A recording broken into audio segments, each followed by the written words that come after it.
राणेसाहेब भारतीय जनता पार्टीत आल्यानंतर तिन्ही इलेक्शनला फोंडाघाटमध्ये त्यांना जोरदार लीड दिली. समोर शब्द दिला होता की पुढचा जिल्हा परिषद सदस्य राजन चिके असेल. भारतीय जनता पार्टीचं निष्ठेने काम करतोय. बरेच प्रसंग माझ्यावर आले, माझ्यावर हल्लाही झाला. मला काही जर कळलं तर मला कृपा करून सांगा की मला का डावललं गेलं, माझं कुठे चुकलं. शेवटच्या क्षणी माझ्यावर अन्याय झाला. लोकांनीच मला सांगितलं की तू राहिलंच पाहिजे, पण लोकांना जो त्यांचा उमेदवार मनातला हवा होता तो ह्या 8 वर्षात मिळालेला नाही. ह्या खेळाच्या पंढरीत एक चांगलं क्रीडांगण व्हावं पहिलं माझं काम आहे. जनता पार्टी हा विचार आहे. भारतीय जनता पार्टी सोडून देण्याचा काही संमत नाही. त्या जिल्हा परिषदच्या माध्यमातून येणारा जो निधी आहे तो माझ्या जिल्हा परिषदमध्ये मी जास्तीत जास्त कसा वळवायचा ते मी 100% माझं मी काम करेन. हा जिल्हा परिषदच्या सुविधा आहे तर 100% मी लोकांना देण्याचं काम करीन एवढी मला खात्री आहे.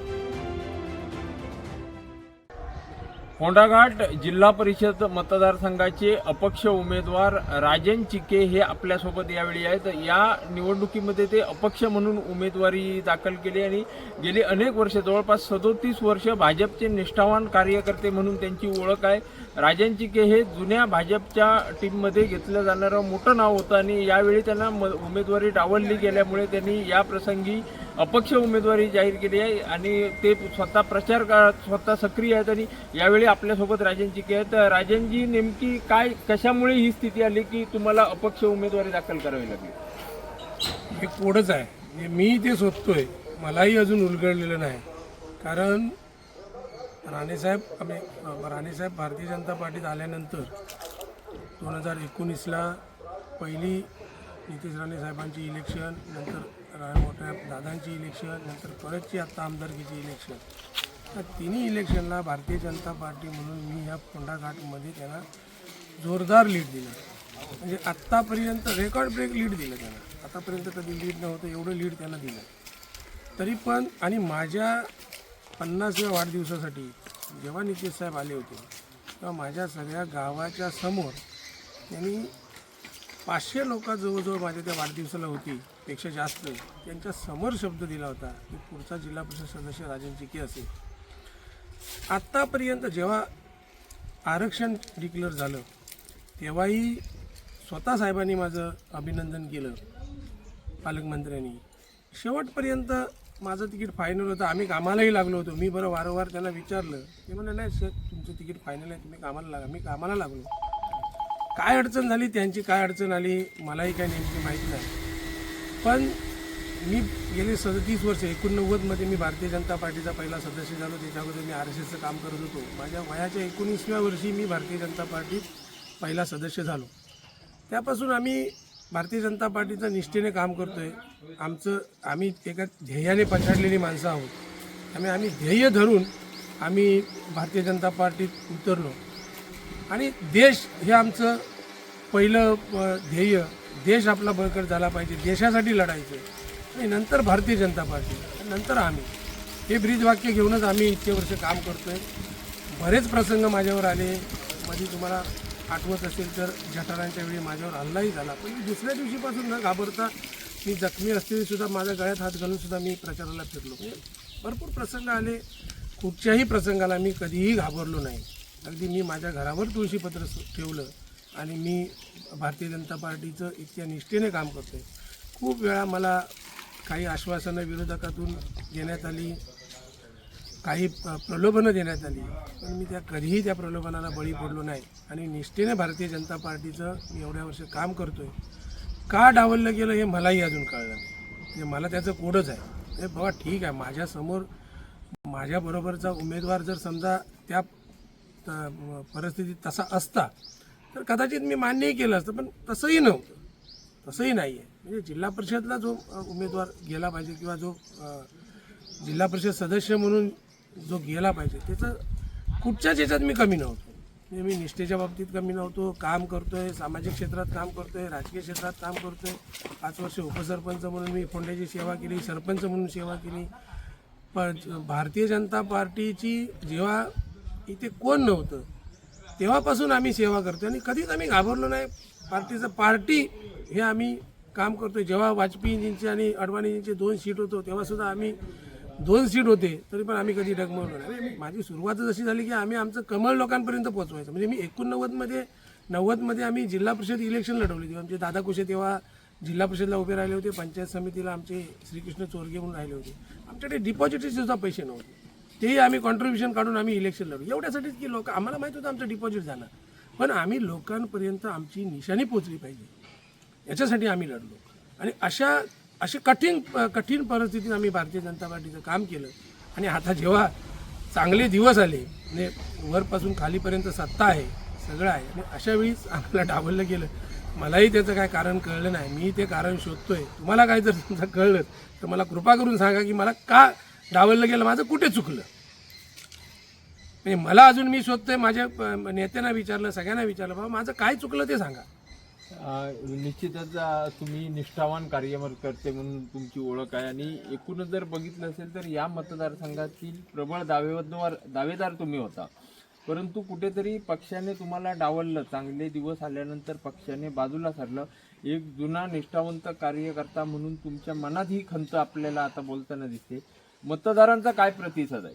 100% मी जो उभा राहिलो तो माझे कार्यकर्ते, माझ्याबरोबर इतक्या वर्ष काम करणारे सगळे कार्यकर्ते, आणि लोकांनी स्वतःहून मला उभं केलं आहे. मी नाही उभं राहिलो, मी नाहीच म्हणत होतो. कारण पक्षाच्या समोर जाऊन आपण उमेदवारी, पण भारतीय जनता पार्टीचा उमेदवार असता तर मी 1,00,000% भरली नसती विरोधात उमेदवारी. आतापर्यंत आम्ही ते कधी केलंच नाही. शिवसेनेचा असल्यामुळे लोकांनी म्हणलं तुझा काय भारतीय जनता पार्टीचा उमेदवार नाही आहे, त्यामुळे तू बिंदास भर. आणि लोकांनीच मला उभं केलं. म्हणजे मी माझी इच्छा नसते, म्हणजे लोकांनी एवढं मला फोर्स केला की नाही यावेळी तू लढायचं.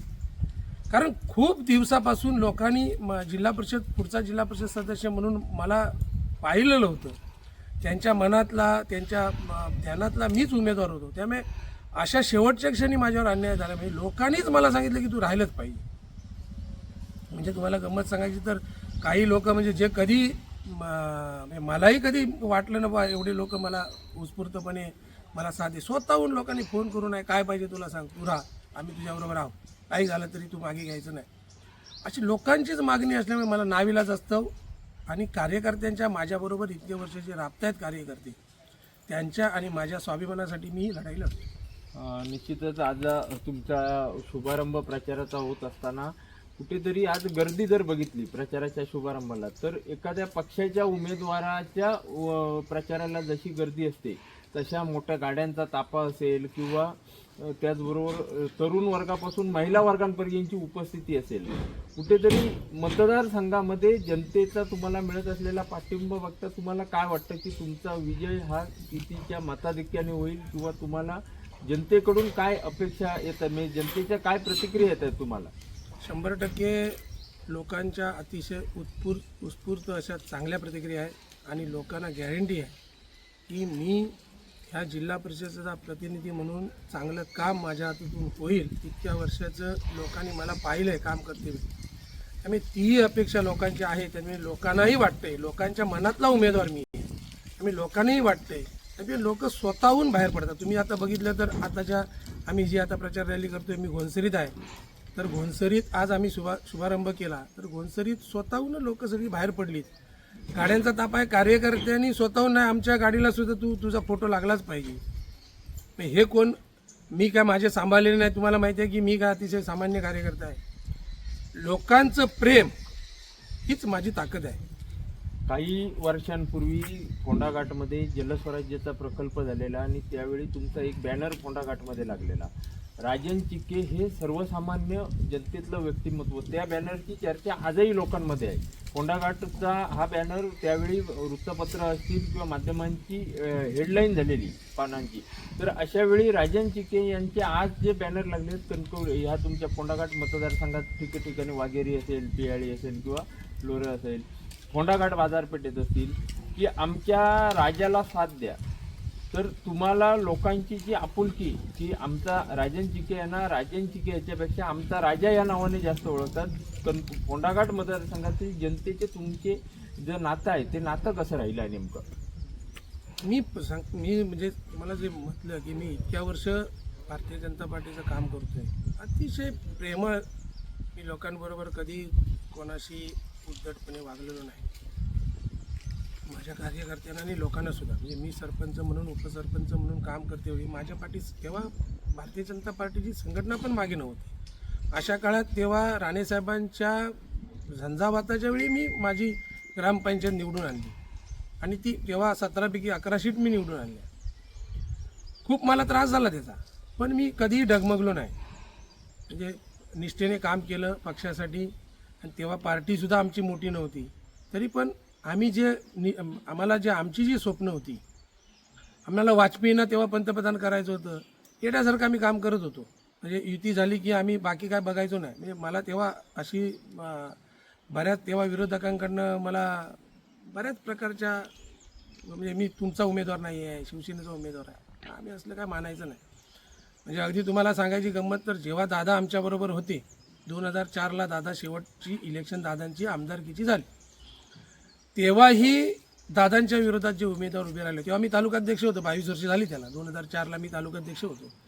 तेव्हाही मला खूप विरोधकांनी खूप निरोप पाठवले, वेगवेगळ्या प्रलोभनं दिली, काय पाहिजे ते सांग, आर्थिकसुद्धा प्रलोभनं दिली. तर मी म्हटलं आर्थिक आणि कशानेही मी आत्मा माझा विकत नाही. भारतीय जनता पार्टी हा माझा आत्मा आहे.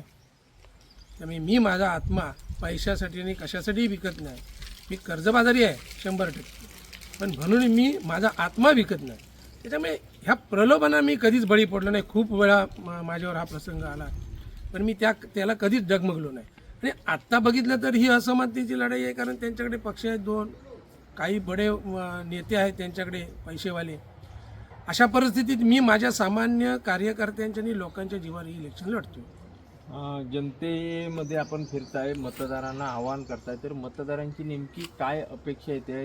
या मतदारसंघाच्या विकासाचे कुठले प्रमुख मुद्दे तुमच्या समोर आले की जनतेने ती मागणी केली की हे प्रामुख्याने तुम्ही विजयी झाल्यानंतर सोडवले गेले पाहिजे? बरेच मुद्दे आहेत. 8 वर्षापूर्वी इलेक्शन झाली, म्हणजे ह्या पंचायत समितीत तर लोक विचारत आहेत की बाबा मागचा जिल्हा परिषदचा उमेदवार आहे कुठे, आम्ही बघितलाच नाही. म्हणजे प्राथमिक ज्या लोकांच्या गरजा आहेत, लाईट, पाणी, आरोग्य, शिक्षण, ह्या प्राथमिक गरजासुद्धा कोणी लक्ष दिलेलं नाही आहे. काही भारतीय जनता पार्टी म्हणून आम्ही भरपूर काम केलं, आमच्या पालकमंत्र्यांनी केलं. चव्हाणसाहेब पालकमंत्री होते तेव्हाही चांगली कामं झाली, रस्त्याची कामं झाली. पण लोकांना जो त्यांचा उमेदवार मनातला हवा होता तो ह्या 8 वर्षात मिळालेला नाही. मागच्याही सुद्धा 8 वर्षापूर्वी जे निवडून आले ते लोक आता स्वतः विचारत आहेत तुम्ही होता कुठे म्हणून. म्हणजे त्यांना समोर गेल्यानंतर लोक स्वतःहून विचारत आहेत की तुम्ही 8 वर्ष होता कुठे, आमचं काय झालं, आमचं काय नाही ते बघायला सुद्धा तुम्ही आला नाही. आणि मी कोणी नसतेही सुद्धा ह्या माझ्या सगळ्या ह्या गावातनी माझा संपर्क आहे, बरेच माझे लोकांशी संबंध आहेत. म्हणजे सामाजिक कार्यात म्हणा किंवा कोणाच्याही अडीअडचणीला कधीही रात्री अपरात्री धावून जाणारा असा एक लोकांच्या मनातला मी उमेदवार आहे.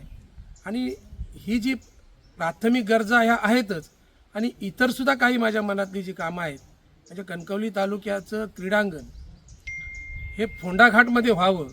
आणि तशा प्रकारचा 15 दिवसापूर्वी ह्या आमच्या कबड्डीच्या ज्या मॅची झाल्या फोंडाघाटमध्ये, तेव्हा आमच्या पालकमंत्र्यांनी सुद्धा शब्द दिला आहे आणि मी त्याच्यासाठी खूप दिवस झटतोय. कारण कणकवलीत जवळपास एवढी चांगली जागा नाही आहे आणि आमच्याकडे 5 एकर जागा शासनाची आहे. त्यामुळे एक सुसज्ज असं क्रीडांगण ह्या फोंड्यात ह्या विभागात व्हावं.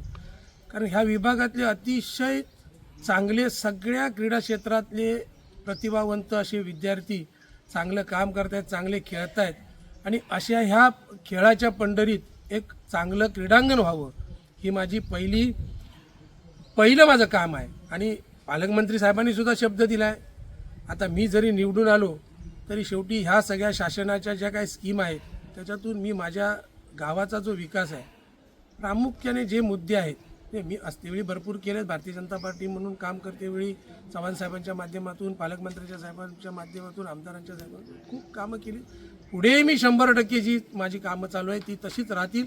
आणि मी या गावाचा विकास असा आत्तापर्यंत झाला नाही असा एक चांगला विकास, असा आदर्श जिल्हा परिषद गट मी निर्माण करण्याचा 100% प्रयत्न करेन. निश्चितच आता तुम्ही एक महत्त्वाची माहिती अशी समोर आणली की निवडून आल्यानंतर मी पालकमंत्र्यांच्या माध्यमातून ही विकास कामं मार्गी लावणार आहे.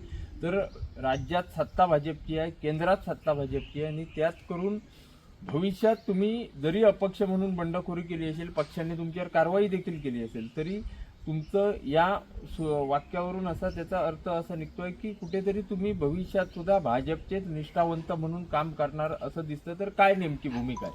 100% मुळातच भारतीय जनता पार्टी हा विचार आहे आणि तो विचार सोडून मी कुठेच जाऊ शकत नाही. त्यामुळे भारतीय जनता पार्टी सोडून जाण्याचा काही संमत नाही. त्यांची टेक्निकली अडचण आहे, माझी टेक्निकली अडचण आहे, मला राहावं लागलं. त्यांची टेक्निकली अडचण आहे, त्यामुळे त्यांना माझ्यावर कारवाई करावी लागली. समजा भविष्यात जर मला घेतलं तर ठीक, नाहीतरी मी भारतीय जनता पार्टी सोडणार नाही. ती माझा विचार आहे, विचार माणूस सोडू शकत नाही. त्याच्यामुळे भारतीय जनता पार्टी नुसता पक्ष नाही आहे, तो माझा विचार आहे. त्यामुळे तो विचार माझ्या आत्म्यात आहे, त्यामुळे तो मी सोडूच शकत नाही. काही झालं तरी मी 100% तिथे राहणार. आणि लोकप्रतिनिधी म्हणून मी शासनात काम केलं आहे, मी ग्रामपंचायतीत काम केलं आहे, प्रशासनात काम केलेलं आहे. त्यामुळे माझ्या जिल्हा परिषदचा विकास कसा करावा या माझ्या प्रशासनाचं जे कौशल्य आहे त्या कौशल्यावर मी 100% ते करीन. मला काय त्याची अडचण वाटत नाही, तर मी 100% मी ते करणार. निश्चितच या आपल्या मुलाखतीच्या शेवटच्या टप्प्याकडे येताना जर बघितलं असेल तर फोंडाघाट मतदारसंघातील अनेक प्रश्न जे तुम्ही आता सांगितलं त्याच्यात क्रीडांगणाचा प्रश्न असेल, पण फोंडाघाट बाजारपेठेत वारंवार होणारी वाहतूक कोंडी हा गेले अनेक वर्षाचा प्रश्न आहे. काही प्रमाणात त्याचं प्रमाण जरी कमी झालं असलं तरी फोंडाघाटमधले दुर्गम भागातले असलेले रस्त्यांची दुरावस्था झाली आहे. या प्रश्नावर आपली काय भूमिका असणार? 100% माझ्या फोंडाघाटमधल्या बाजारपेठेचं रुंदीकरण आणि गटारचं जे काम होतं तेही मीच मंजूर करून घेतलं आणि ते झालंही. काही लोक त्याच्यात कोर्टात गेलेत, त्याच्यामुळे ते थोडं अर्धवट राहिलं आहे, पण ते शेवटी ते टेक्निकली अडचणी आहेत त्या दूर होतील लवकरात लवकर. त्या लवकर दूर झाल्यानंतर मला वाटतं रस्ता रुंदीकरणाचं काम पूर्ण झाल्यानंतर अतिशय चांगली बाजारपेठेतली जी वाहतुकीची व्यवस्था आहे ती होईल.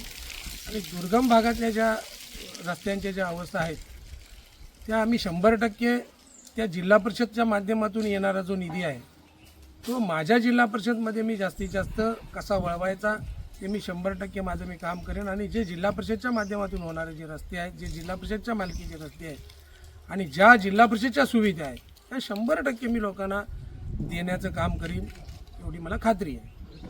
निश्चितच राजनजी, आपण बघितलं असेल तर हे होते राजन चिके यांनी आपल्या विकासाची संकल्पना मतदारसंघात कशी राबवणार या संदर्भात सांगितलं असतानाच भाजपाचे निष्ठावान म्हणून गेली 37 वर्ष राहून सुद्धा त्यांच्यावर झालेला अन्याय हा जरी अन्याय झाला, पक्षाने कारवाई केली तरी पण यापुढे निवडून आल्यानंतर आपण भाजपचाच निष्ठावंत राहणार असं देखील त्यांनी स्पष्ट केलं आहे. आपला प्रचारात वेळात वेळ काढून आपण आमच्याशी संवाद साधला, आमच्याशी बातचीत केली त्याबद्दल कोकण 9च्या वतीने आपले धन्यवाद व्यक्त करतो व आपण आपणाला शुभेच्छा देतो.